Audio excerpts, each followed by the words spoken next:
اللهم صل على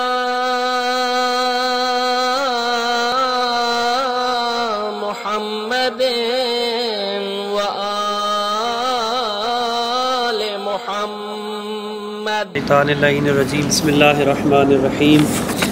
نحمدہ و نصلی علی رسولہ الکریم وعلی آلہ الطیبین الطاہرین المعصومین ولعنۃ اللہ علی اعدائہم اجمعین. اللہم صلی علی محمد وآل محمد وعجل فرجہم. التنبیہ الثانی الانصراف. سلسلہ گفتگو ہمارا مطلق اور مقید کی بحث میں جاری و ساری ہے. آخر میں ہم کچھ تنبیہات بیان کر رہے تھے اور آج جو ہے وہ تنبیہ ثانی ہے. تنبیہ ثانی کا ربط کس چیز سے ہے؟ تنبیہ ثانی کا ربط ہے کہ ہم مقدمات حکمت پڑھ رہے تھے. مقدمات حکمت مشہور قول کے مطابق 3 تھے، لیکن صاحب کفایہ نے 2 کا اضافہ کیا اور مصنف بھی صاحب کفایہ کے ساتھ ہے. آج جس مقدمے کو بیان کرنے جا رہے ہیں وہ یہ انصراف والا ہے. مصنف فرماتے ہیں کہ دیکھیں، ہمارے پاس ایک لفظ آتا ہے مقدمات حکمت مشہور قول کی بنا پر. مشہور قول کی بنا پر ایک کلام ہے مقدمات حکمت، اس کے تام ہیں، تینوں کے تینوں موجود ہیں، لیکن اگر وہاں پر انصراف موجود ہے تو اطلاق کا استفادہ نہیں ہو سکتا. کیا مطلب؟ یعنی آپ بے شک تینوں مقدمات کو شد و مد کے ساتھ بیان کریں، پھر بھی آپ نہیں کہیں گے کہ ہم یہاں پہ اطلاق سے تمسک کریں گے. کیوں؟ کیونکہ یہاں پر ایک مشکل جو پیش آ رہی وہ ہے انصراف اللفظ الی المعنی. تو لہذا یہ جو انصراف ہے یہ اطلاق کو خراب کر رہا ہے اور اطلاق کے لیے مضر ہے. تو مصرف کہتے ہیں حق قول یہ ہے کہ اس صورت میں پھر ہمارا اطلاق ہمارے ہاتھ میں نہیں آئے گا. منتہا یہاں پر انصراف کی کچھ چند جو ہے وہ اقسام ہیں، ان میں سے کچھ انصراف ہمارے لیے مضر ہیں کہ کچھ مضر نہیں ہے. واضح ہے.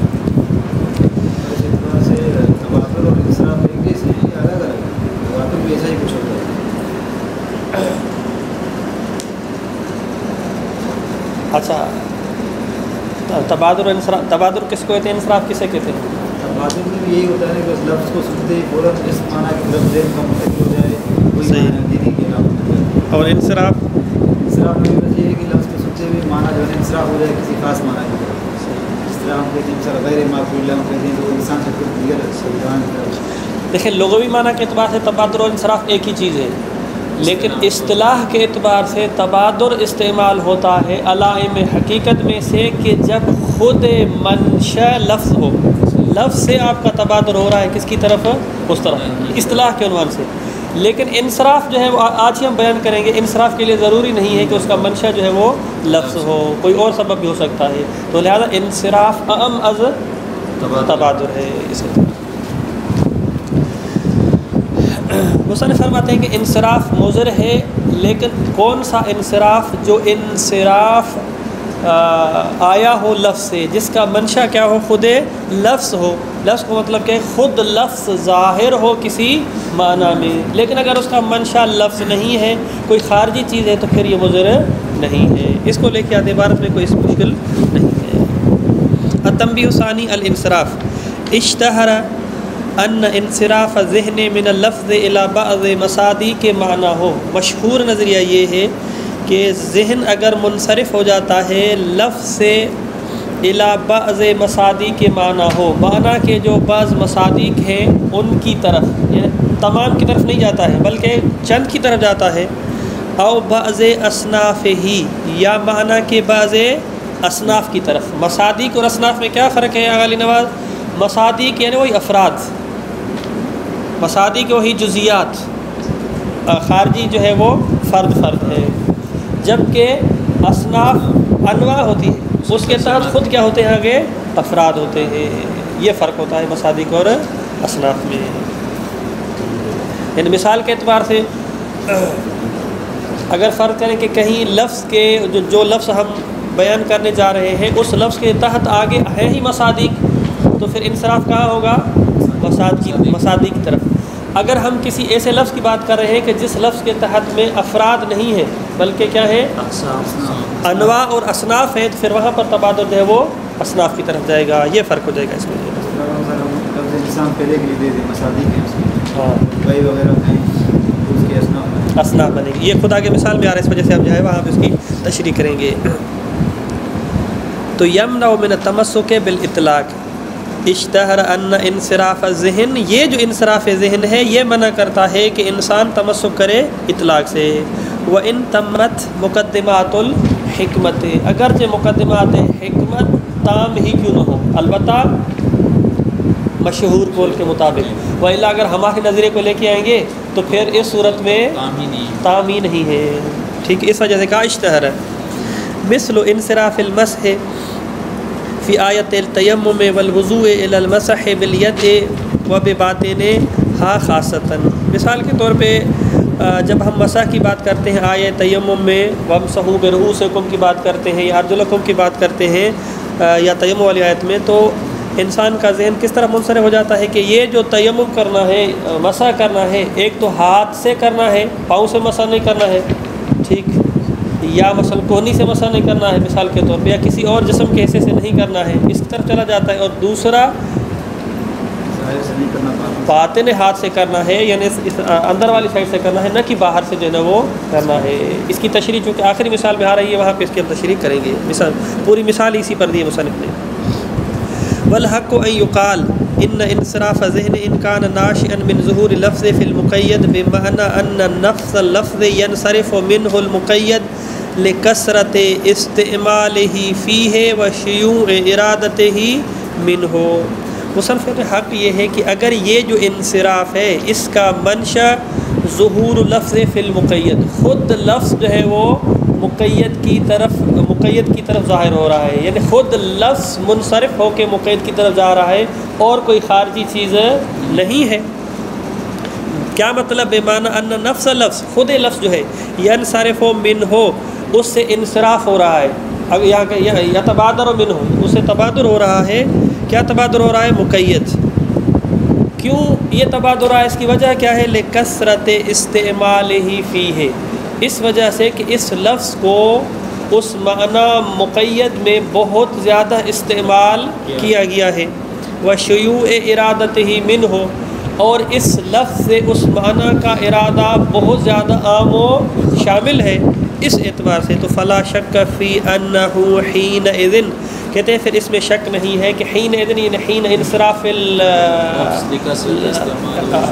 من اللفظ الی المعنی لا مجال للتمسک بالاطلاق, یہاں پر آپ تمسک نہیں کر سکتے. کیوں؟ لأن هذا الظہور یجعل اللفظ بمنزلۃ المقید بالقید اللفظی بتقیید اللفظی, کیونکہ یہ جو انصراف ہے یہ انصراف گویا کہ قید لفظی کے قائم مقام ہے, اور جہاں پر تقیید لفظی ہو تو پھر وہاں پر ظہور مطلق میں ہوتا ہی نہیں ہے.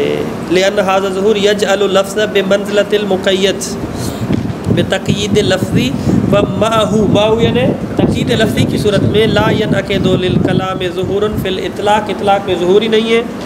حتی یتمسک باصالۃ الاطلاق, تاکہ ہم اصالت اطلاق سے تمسک کریں. التی ہی مرجعها فی الحقیقت الی اصالت الظہور, کہتے ہیں اصالت الاطلاق اصول اول میں چلے, اصول اول کے شروع میں چلے جائیں. اصالت الاطلاق میں ہم کہتے ہیں کہ بھئی مطلق ہے یا مطلق نہیں, تو اصل اطلاق ہے. اس کا مرجع کیا ہوتا ہے کہ لفظ اپنے معنی میں ظہور رکھتا ہے اور اس کا معنی شمول ہے, اس اعتبار ہوتا ہے. تو یہاں پر ظہوری بد ختم ہو گیا, ظہور کو ہی ہم نے کیا کر دیا؟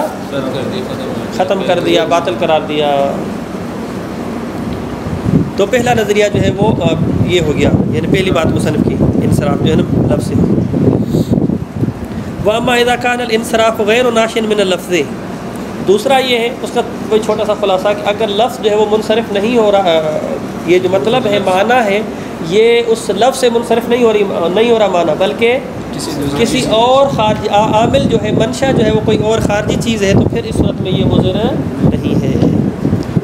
وَأَمَّا إِذَا كَانَ الْإِنصِرَافُ غَيْرَ نَاشٍ مِنَ اللَّفْظِ بَلْ كَانَ مِنْ سَبَبٍ خَارِجِيٍّ كَغَلَبَةِ وُجُودِ الْفَرْدِ الْمُنصَرِفِ إِلَيْهِ, ان عوامل خارجیہ میں سے ایک مثال دے رہے ہیں کہ مثال کے طور پہ ہمارے پاس جو لفظ ہے اس لفظ کے جو افراد موجود ہیں, ان افراد میں سے یا اصناف موجود ہیں, تو ان اصناف میں سے چند اصناف میں غلبہ زیادہ ہے اس کا.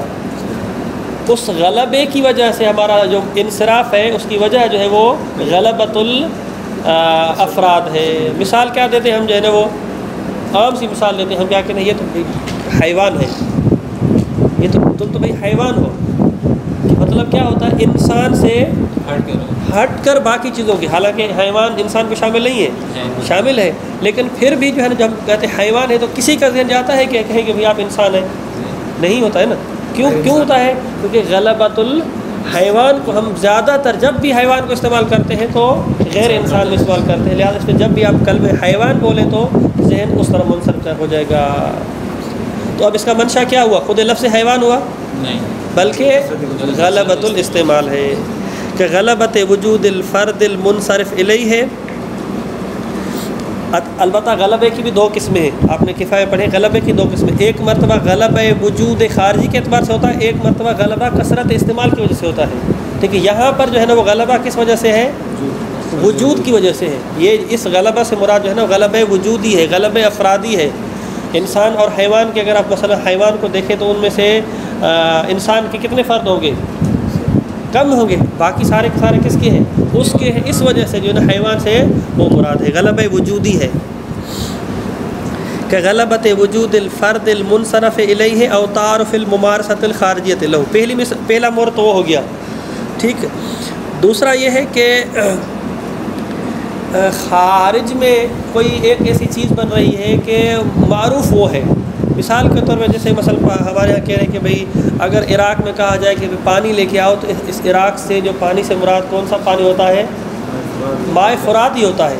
اب یہ جو ماء فرات ہے، یعنی پانی کہنے سے آپ کے ذہن میں ماء فرات آ رہا ہے، لفظ سے فرات کا معنی آ رہا ہے، تو یہ کس کی وجہ سے ہے؟ خود لفظ کی وجہ سے نہیں ہے، بلکہ منشأ خارجی ہے۔ منشأ خارجی کیا ہے کہ یہاں پر معروف اس طرح ہے، پانی جو ہے نا فرات کا آتا ہے اور کہیں سے پانی نہیں آتا ہے۔ او تعارف الممارسۃ الخارجیۃ لہ یعنی لللفظ، تعارف وہی یعنی کیا کہتے ہیں عرف، ٹھیک ہے، عرف سے ہے۔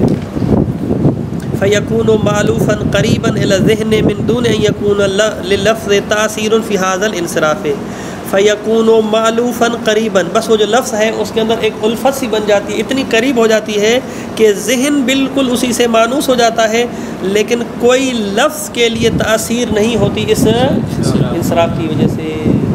ایک مرتبہ خود لفظ مانوس ہو جاتا ہے، ایک مرتبہ وہ معنی ہمارے اتنے قریب آ جاتا ہے، تو یہاں پر فرماتے ہیں کہ لفظ کی کوئی ٹینشن، لفظ کو کوئی اثر نہیں ہے، بلکہ خود معنی ہے۔ کا انصراف ذہن میں لفظ الماء فی العراق، عراق مثلا الی ماء دجلۃ او فرات او الفرات، مثلا ماء دجلہ کہیں ماء فرات کہیں، مثلا ہمارے یہاں جو ہے نا آپ کے یہاں بھی مثلا شاید دریا سے دریا سندھ جو ہے نا وہ مراد لے لو اس طرح کر کے۔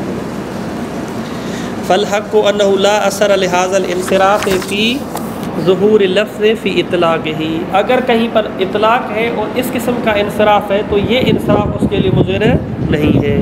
فلا یمنع من التمسک باصالۃ الاطلاق لان هذا الانصراف قد یجتمع مع القطع بعدم ارادۃ المقید بخصوصہ من اللفظ، یعنی یہاں پر اگر میں مثلا سوال کروں، مولا نے کہا مثال عراق میں بیٹھ کے ہی کہا کہ جئنی بالماء، ٹھیک ہے، پانی لے کے آئے، یہاں انصراف موجود ہے؟ انصراف موجود نہیں ہے، کیونکہ ہم نے کہا ماء سے مراد ماء دجلہ ہے یا ماء فرات ہے، تو آپ کہیں یہاں پر چونکہ انصراف موجود ہے لہذا میں مطلق سے یہاں پہ اطلاق سے تمسک نہیں کر سکتا، کیوں؟ کیونکہ انصراف یہاں پہ خراب کرے گا۔ کہتے ہیں کہ نہیں، یہ جو انصراف ہے یہ مضر نہیں ہے۔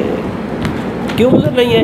اس وجہ سے، یہ نقطہ بس کرتے ہیں، اس وجہ سے کہ آیا آپ کو یقین ہے کہ مولا نے اس پانی سے مراد ماء دجلہ لیا ہے، مقید ہی مراد لیا ہے؟ کہتے ہیں نہیں ہے یقین۔ لأن هذا الانصراف قد يجتمع، یہ انصراف جو ہے نا، انصراف بھی ہمارے پاس ہے اور دوسری طرف کیا ہے؟ مع القطع بعدم ارادۃ المقید، کہ آپ کو یقین ہے کہ مولا نے مقید اور ماء دجلہ کا ارادہ نہیں کیا ہے بخصوصہ من اللفظ، ولذا يسمى هذا الانصراف باسم انصراف البدوی، اس کو انصراف بدوی سے تعبیر کرتے ہیں۔ کیسے حاصل ہوا؟ جی کیسے حاصل ہوا کہ مولا کی مراد مقید کیسے کہہ سکتے ہیں؟ مثلا آپ یہی بنا جئنی بالماء، مولا نے کہا کہ جئنی بالماء، پانی لے کے آئے، ٹھیک ہے، کیا آپ کو انصراف تو موجود ہو گیا نا کہ پانی سے مراد کون سا پانی ہے؟ پھر بھی ہمیں قط حاصل ہے کہ مولا نے جب ایسا کوئی اور قرینہ نہیں کیا ہے تو کیسے ہم کہہ سکتے مولا نے یہ کہا ہے؟ قط ہے کہ مولا نے خصوص کا ارادہ نہیں کیا ہے۔ وَإِلَّا اگر آپ کو ایک طرف سے قط حاصل ہو دوسری طرف سے انصراف ہو، انصراف ہوگا ہی نہیں، یعنی کبھی بھی وہ جو دوسرے والا انصراف ہے، انصراف اور قط آپس میں جمع ہی نہیں ہو سکتے، یعنی انصراف دوسری طرف جا رہا ہے اور قط دوسری طرف جا رہا ہے تو قط آپ کا کیسے حاصل ہوگا جبکہ یہاں پہ قط ہمیں حاصل ہو رہا ہے۔ بحث قط کے حصول میں نہیں ہے، قط ہمارا حاصل ہو گیا ہے، آ گیا قط ہمارا حاصل ہو گیا ہے۔ اگر قط حاصل ہو گیا ہے تو پھر انصراف نہیں ہونا چاہیے۔ کیوں نہیں ہونا چاہیے؟ قط اور انصراف جمع نہیں ہوتے۔ انصراف کا مطلب یہ ہوتا ہے کہ بھائی میرا لفظ مثلا مولا نے کہا کہ رأی تو حیوانن، ٹھیک ہے، کسی شخص نے کہا رأی تو حیوانن، تو ذہن کیسے کہاں منصرف ہو گیا؟ غیر انسان کی طرف۔ اور آپ کہیں کہ مجھے یقین ہے کہ اس سے مراد جو ہے وہ انسان ہے، یہ جمع ہوں گے؟ یہ کبھی بھی انصراف کہہ رہا ہوں کہ آپ کیسے یقین سے کہہ سکتے ہیں مولا نے اس سے مراد انسان نہیں، آپ قط کیسے حاصل ہوگا؟ قط کہیں سے بھی حاصل ہو جائے نا، قط کا اسباب جو بھی ہو ہمیں اس فرق نہیں، ہم کہہ رہے ہیں کہ آپ کو قط حاصل ہے، یہ مفروض منو ہے۔ اگر کسی کو ہو جائے ہاں قط حاصل ہو جائے تو بس یہ ہے کہ قط کے ساتھ انصراف ہو سکتا ہے، جبکہ یہاں پہ کیا ہے ہو رہا ہے، یعنی قابل جمع ہے۔ دوبارہ میں تکرار کرتا ہوں مطلب کو، مصنف نے کہا کہ یہ اس قسم کا جو انصراف ہے یہ انصراف مضر نہیں ہے۔ کیوں مضر نہیں ہے؟ کہتے ہیں اس وجہ سے انصراف تب مضر ہوتا کہ انصراف کی وجہ سے ہم مقید کا ارادہ کر ہی نہ سکتے ہوں، جبکہ یہاں پر ہم مقید کے بارے میں قط حاصل ہو رہا ہے، جب ہو رہا ہے تو پھر اس انصراف کی کوئی ویلیو نہیں ہے۔ یوں ہے اس طرح وَلِذَا يُسَمَّى هَذَا الْإِنصِرَافَ بِاسْمِ الْإِنصِرَافِ الْبَدَوِي لِزَوَالِهِ عِنْدَ التَّأَمُّلِ وَمُرَاجَعَةِ الذِّهْنِ۔ کیوں یہ زائل ہو جاتا ہے؟ جب ہم وہی غور کرتے ہیں کہ آیا واقعی نہیں مولا نے با سے مراد بائے دجلہ لیا ہے یا حیوان سے مراد جو ہے وہ غیر انسان لیا ہے؟ نہیں ہو سکتا، حیوان دونوں کو شامل ہے۔ هذا كله واضح لا ريب فيه وإنما شأنه في تشخيص الانصراف أنه من أي نحوين وقد يصعب التمييز أحيانا بينهما للاختلاط على الإنسان في منشأ هذا الانصراف۔ سر کہتے ہیں یہ باتیں تو آسان تھی جو ہم نے بیان کی ہے، یہ باتیں آسان تھی کہ اگر انصراف کا منشأ لفظ ہو تو مضر ہے، اگر لفظ نہیں ہے تو مضر نہیں، یہ تو کوئی بات مشکل نہیں تھی۔ مشکل یہ ہے کہ جب ایک فقیہ اور مجتہد مقام فتویٰ میں ہوتا ہے اور اس کے سامنے لفظ آ گیا تو وہاں پر اس لفظ سے تشخیص دے دے کہ یہ یہاں پر جو انصراف حاصل ہو رہا ہے آیا اس انصراف کا منشأ کون سا ہے۔ تعیین منشأ جو ہے سب سے مشکل کام ہے، اور یہی سارا کا سارا جھگڑا ہے اخباری حضرات اور اصولی حضرات کا آج کل جو چل رہا ہے۔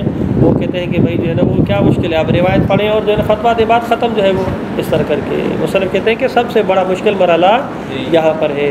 اور ہماری فقہ میں دیکھیں سنیوں کے ہاں بھی اخباری اور غیر اخباری ہیں، تقلیدی اور غیر تقلیدی، ہمارے ہاں بھی جو ہے نا دونوں ہیں۔ ہم میں اور ان میں کیا فرق ہے؟ ان کے یہاں جو مثلا امام اربعہ ہیں اور ہمارے ہاں بھی تقلید کا سلسلہ ہے، تو ہمارے اور میں کیا فرق ہے؟ ان کے ہاں جو تقلید ہے وہ تقلید اور اجتہاد نہیں، جو اجتہاد ہے وہ اجتہاد یہ ہے کہ ابو حنیفہ نے جو قول کہے ہیں اس کی تھوڑی سی تشریح کرنی ہے، اس کا ایک جو مبنا ہے اس مبنا کے تحت باقی چیزوں کو لے کے ہم نے فٹ کرنا ہے، ٹھیک ہے۔ جبکہ ہمارے ہاں کیا ہے، حتیٰ کہ خود مجتہد کو مبنا قائم کرنا ہے کہ مشتق جو ہے وہ کس کے لیے وضع ہوا ہے، حال کے لیے، استقبال کے لیے۔ آغا سیستانی نے الگ سے نظریہ قائم کرنا ہے، نہ کہ آغا سید خوئی کا جو نظریہ تھا بس وہی کافی ہے، باقی آگے میں اپنی تحقیق کرتا ہوں۔ آیا جو ہے امر وجوب میں ظہور رکھتا ہے یا نہیں رکھتا ہے، آغا سیستانی صاحب کو اپنا نظریہ قائم کرنا ہے، پھر فتویٰ دینا ہے۔ تو جتنے بھی یہ مبانی ہیں خود ان پر مجتہد کو دسترسی حاصل کر کے اپنا مبنا قائم کر کے پھر فتویٰ دینا ہے، وَإِلَّا فتویٰ نہیں دے سکتا۔ اس وجہ سے جو ہے نا وہ سالوں سال لگتے ہیں، وَإِلَّا جو ہے جو پرانی تحقیق اس سے آگے چلاؤ، کہتے نہیں ہمارے یہاں مجتہد میں یہ ضروری ہے۔ هذا كله واضح لا ريب فيه وإنما الشأن في تشخيص الانصراف أنه من أي نحوين فقد يصعب التمييز، بہت مشکل ہوتا ہے تمیز کرنا بعض الاحیان بینہما ان دونوں منشا کے درمیان، نحوین کے درمیان، للاختلاط علی الانسان فی منشأ هذا الانصراف، کیونکہ انسان کے لیے جو یہ انصراف کا منشا ہے وہ مختلط اور مبہم رہ جاتا ہے۔ وما اسهل الدعوى الانصراف علی لسان غیر المتثبت، کہتے ہیں کہ جو شخص متثبت نہیں ہے، ہاں جو شخص جو ہے وہ متحقق نہیں ہے، تحقیق کرنے والا نہیں ہے، کیا کہتے ہیں دقت کرنے والا نہیں ہے، وہ آسانی سے اس کا دعویٰ نہیں کر سکتا۔ وقد لا يسهل اقامت دلیل علی انہ من ای نوع، ٹھیک ہے، اور کبھی کبھی جو ہے نا وہ بس آسان نہیں ہوتا ہے اقامت الدلیل، دلیل کو قائم کرنا علی انہ من ای نوع، کہ یہ کس نوع میں سے ہے، کس انصراف میں سے ہے، اس پر آپ جب کہہ رہے کہ فلاں انصراف کی قسم میں سے آپ کے پاس کیا دلیل ہے، تو دلیل قائم کرنا بہت مشکل ہوا کرتا ہے۔ فعلی الفقیہ ان یتثبت فی مواضع دعوی الانصراف، فقیہ کو چاہیے کہ دقت کرے مواضع انصراف کے مورد میں جہاں وہ دعویٰ کر رہا ہے۔ وہو یحتاج الی ذوق عال و سلیقۃ مستقیمۃ، اور کہتے ہیں کہ یہ جو انصراف کا دعویٰ کرنا ہے یہ محتاج ہے کہ انسان کے پاس ایک عالی ذوق ہو، ٹھیک، اور سلیقہ مستقیم ہو، یعنی بہت زیادہ ممارست، پریکٹس اور ایک تمرین ہونے کے بعد جو ہے نا وہ کہہ سکتا ہے یہ ہے یا یہ نہیں ہے۔ وَقَلَّمَا تَخْلُو آیَةٌ کریمۃ او حدیث شریفۃ فی مسئلۃ فقہیۃ عن انصرافات تدعی، کہتے ہیں کہ یہ جو ہم نے انصراف کی بات کی ہے نا، ہمارے پاس جو بھی آیت فقہی اٹھائیں یا جو بھی حدیث فقہی اٹھائیں، وہاں پر اس قسم کا کوئی نہ کوئی انصراف موجود ہے کہ جس کا دعویٰ کیا جا رہا ہے، یہاں پہ انصراف منشأ لفظ ہے، یہاں پہ انصراف کا جو ہے کثرت اور استعمال ہے، تو لہٰذا یہ ایسا مسئلہ ہے کہ جو مبتلا بہ ہے۔ وقت تخلو وکلمہ، بہت کم ہوتا ہے کہ کوئی آیہ کریمہ یا حدیث شریف کسی مسئلہ فقہیہ میں اس دعوی انصراف سے خالی ہو، یعنی انصراف ہر جگہ ہے۔ وَهُنَا تَظْهَرُ قِيمَةُ التَّذَلُّعِ بِاللُّغَةِ وَفِقْهِهَا وَآدَابِهَا، کہتے ہیں کہ یہاں سے قیمت کا پتہ چلتا ہے کہ انسان جو فقیہ ہے، ٹھیک ہے، وہ فقیہ ہے تو اس کا جو تذلل بمعنی تبحر کتنا جو ہے نا وہ بحر عمیق رکھتا ہے، ٹھیک ہے، اس کو تبحر ہے، ید طولہ ہے، کیا کہتے ہیں ادب کے اعتبار سے، لغت کے اعتبار سے، تفقہ کے اعتبار سے، یہاں سے پتہ چلتا ہے اس کو۔ وَهُنَا تَظْهَرُ قِيمَةُ التَّذَلُّعِ، یعنی تبحر باللغت، کہ لغت پر کتنی اس کو جو ہے نا وہ ید طولہ ہے یا تبحر ہے، وَفِقْهِهَا، فقہ لغت میں، وَآدَابِهَا، اور آداب لغت میں۔ وہ باب یکثر الابتلاء به، یہ ایسا ایک دروازہ ہے کہ جس میں بہت زیادہ انسان مبتلا ہوتا ہے۔ وَلَهُ الْأَثَرُ الْكَبِيرُ فِي اسْتِنبَاطِ الْأَحْكَامِ مِنْ أَدِلَّتِهَا، اگر ہم کسی حکم کو استنباط کرتے ہیں اس کی دلیل سے تو اس کو بہت بڑا اس میں دخل حاصل ہے۔ ألا ترى أن المسح في الآيتين ينصرف إلى المسح باليد وكون هذا الانصراف مستندا إلى اللفظ لا شك فيه، مثال دے رہے ہیں، عبارت میں تطبیق کر کے مشکل نہیں ہے کہ کیا آپ نہیں دیکھ رہے کہ ان المسح فی الآیتین، دونوں آیتوں میں یعنی آیہ وضو اور آیہ تیمم میں یہ جو مسح ہے اس کا انصراف ہو جاتا ہے الی المسح بالید، کہ آپ مسح جو کرنا ہے ید کے ساتھ کرنا ہے۔ وَأَنَّ كَوْنَ هَذَا الْإِنصِرَافُ مُسْتَنِدًا إِلَى اللَّفْظِ لَا شَكَّ فِيهِ، ٹھیک ہے، اور یہ جو انصراف ہے کہاں سے آیا ہے؟ لفظ سے آیا ہے، اس میں بھی کسی کو شک نہیں ہے۔ یہ یہاں تک ہو گیا، ٹھیک، دونوں آیتوں میں مسح کرنا ہے، کس سے مسح کرنا ہے؟ ہاتھ سے کرنا ہے۔ یہ آپ کہاں سے کہہ رہے ہیں؟ فَمْسَحُوا، ٹھیک ہے، کہ سر پہ مسح کریں، یہ تو ہے کہ سر پہ کریں، کس چیز سے کریں یہ کہا آیت نے نہیں کہا، تو یہ ہم کہاں سے سمجھ رہے ہیں؟ انصراف سے سمجھ رہے ہیں، اور اس انصراف کا یہ کون سا انصراف ہے؟ انصراف لفظی ہے، اس کا منشأ کیا ہے؟ لفظ ہے، پھر اس میں کسی میں کوئی اختلاف نہیں ہے۔ اگلا مسئلہ ہے وَيَنْصَرِفُ أَيْضًا إِلَى الْمَسْحِ بِخُصُوصِ بَاطِنِ الْيَدِ، دوسرا ہے کہ ہاتھ سے کریں، یہ پتہ چل گیا، لیکن ہاتھ کے کس حصے سے کریں؟ اندر سے یا باہر سے یا باہر سے، ظاہر سے یا باطن سے. یہاں پر بھی انصراف ہے، ٹھیک ہے، کہ یہاں ہاتھ سے کرے. وہ ینصرف ایضاً انصراف آ جاتا ہے الی المسح بخصوص باطن الید ولکن قد یشک فی کون ھذا الانصراف مستندا الی اللفظ. لیکن یہ جو انصراف آیا ہے، آیا کہ ہاتھ کے باطنی حصے سے ہم مسح کریں، اس کا منشأ بھی لفظ ہے لفظ کے علاوہ یا نہیں؟ اس کا منشأ لفظ نہیں ہے بلکہ اس کا منشأ خارجی ہے. وہ خارجی کیا ہے کہ عادی طور پہ، نارمل طور پہ جو ہم کسی چیز کو ٹچ کرتے ہیں تو یوں تو نہیں کرتے ہیں نا، بلکہ ہمیشہ جو ہے نا وہ یوں کرتے ہیں. تو گویا کہ فطرت اور عادت اور ہماری جو ممارست ہے اس کا تقاضا یہ ہے کہ ہم جو ہے نا ہاتھ سے کریں. تو اس کا مطلب ہے کہ دخالت کس چیز کو ہوئی؟ لفظ کو ہوئی یا مورد کو ہوئی؟ مورد کو ہوئی. جب مورد کو ہوئی تو پھر اس کا مطلب ہے کہ یہاں پہ جو انصراف ہے وہ لفظ سے نہیں ہے.